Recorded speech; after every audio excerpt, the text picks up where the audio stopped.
And it's been actually very interesting to see the places where OpenAI is able to do things very differently from the rest of the industry or the way that things would historically be done.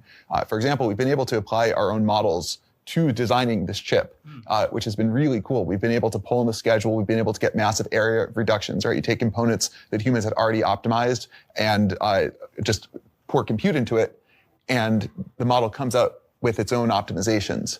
And it's very interesting. We're at the point now where I don't think any of the optimizations we have are ones that human designers couldn't have come up with. Like usually our experts take a look at it later and say, yeah, like this was on my list, but it was like 20 things that would have taken them another month to get to. And that's actually really, really interesting that we were coming up on a deadline working with Charlie's team, and we were running optimizations. We had a choice of, do we actually take a look at what those optimizations were, or do we just keep going until the deadline and then take a look after? And we decided, of course, you got to just keep going.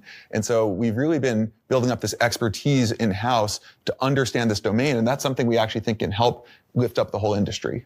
But I think that we are heading to a world where AI intelligence is able to help humanity make new breakthroughs that just would not be possible otherwise. And we're going to need just as much compute as possible to power that.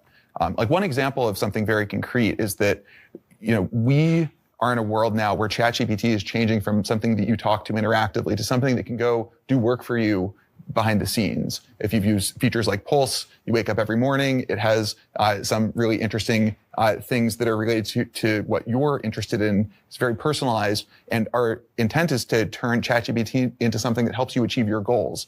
The thing is, we can only release this to the pro tier because that's the amount of compute that we have available.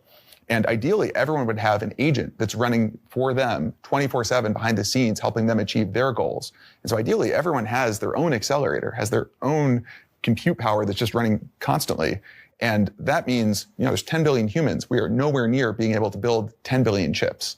And so there's a long way to go before we are able to saturate not just the demand, but what humanity really deserves.